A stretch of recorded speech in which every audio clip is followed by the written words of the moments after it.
All right. Hello, everyone. What's up? How are you? How you doing? How's everybody? How's the family? Okay, all the good stuff.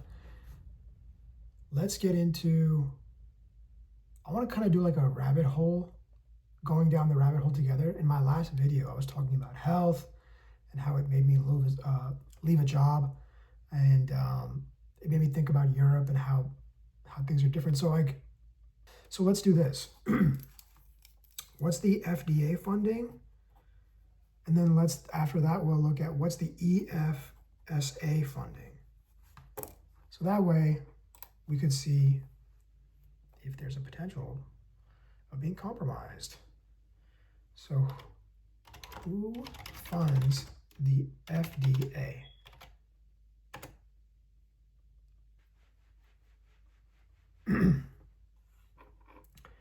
So as of 2026, the FDA funded through two primary streams: congressional appropriations and industry user funds. So that's taxpayers. And this, we're going to dig into this too, man. Who are these people? The total budget for 2026 fiscal year is approximately $6.8 billion, with more than half of that funding coming directly from the industries the agency regulates. I'm going to regulate you, but you're going to pay me so that how I regulate you will work out. Come on. I know we all know this already. Oh, by the way, my battery is low. Hold on. Not prepared, guys. Sorry. You can see my room too. This is sort of embarrassing. But I don't have an. I'm gonna make an office. But okay.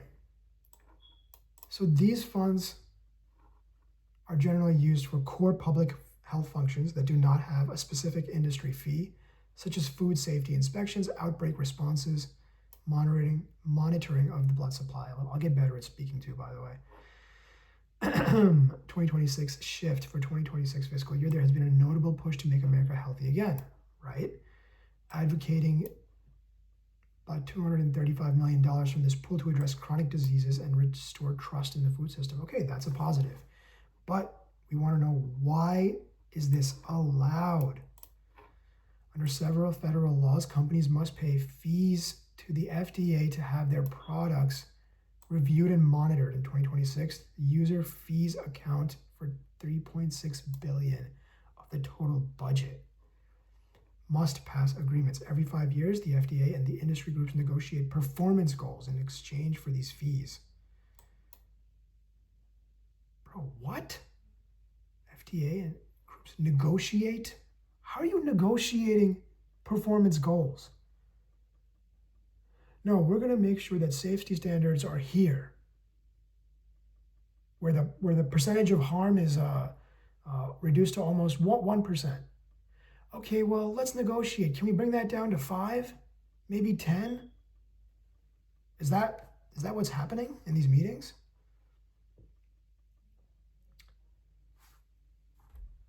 Bro. In 2026 is the imbalance in how different divisions are funded. So you know what? Before we even go into the rest of this, let's just dig deeper into this. Who are they? Can you provide a list of the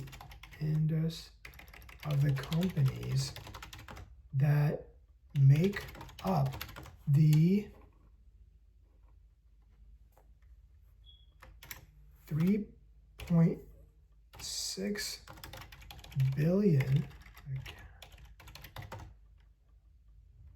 of the industry user fees? Let's see. All right, man. So here we go. It's not like surprising stuff, but good to know, right? Like I feel like it's a good fact to know that half of the FDA's budget comes from companies, from corporations. And I don't know what the right way to construct a impartial system of review, but it ain't this. It ain't this. Y'all agree with me, right? I don't know. 3.6 billion in industries do not come from a single check, but from thousands of companies across pharmaceutical, medical device, and tobacco sectors. Bro, what? Okay. Prescription drugs. Of the 3.5 billion, 1.5, right? It was 3.5, 3.6. So roughly 1.5, 1.6, you can round up a little bit, comes from big pharma. Pfizer, J&J, Merck, AbbVie, Bristol Myers, Squibbs. Okay, let's just go over this, yeah. Medical devices, 132 millis. I apologize, I should be more professional. $132 million. I don't know what that means, but these are medical device companies, so probably the tools that are used in surgical procedures, in, I don't know, administration of like therapies or medicines or all that kind of stuff. Generic manufacturers, 671 million. So maybe these are like once a drug is no longer under like a copyright or what's the word, man? 720 million in tobacco products. We know it's not good. What's that about? Vaping? And again, this is just me coming from like a frustrated citizen of the US. Some of this may have legitimate stuff. Like, as I said, like the FDA might need the money to conduct testing. Maybe tax dollars is not enough. But then I don't know. Again, I don't know. We don't know what goes on in there, in the ledgers. So what it says is that companies like Nestle and PepsiCo and General Mills are not paying these fees.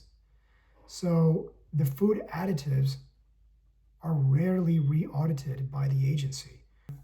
Okay, we want to do the comparison, right? And we want to make sure we're doing apples to apples. So let's go back and do the same question,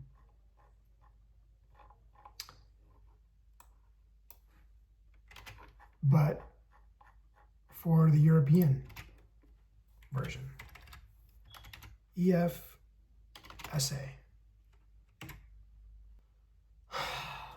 I mean, I figure doing the deep dive together is good. You can see how I'm thinking about it. You can see the information, so I'm not like BSing anything.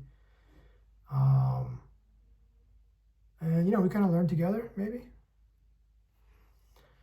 That's the thing, man. I wanted to just, anyway, I just stop talking about that.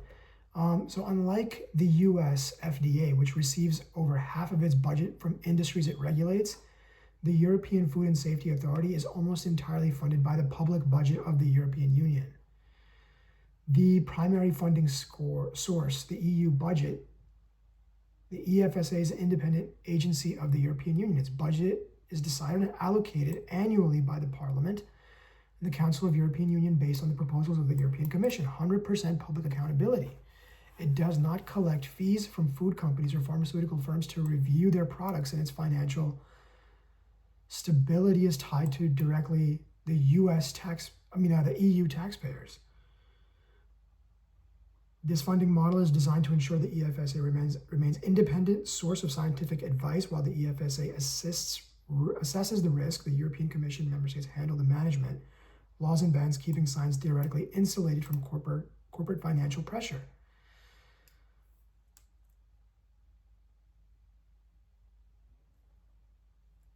So there you go.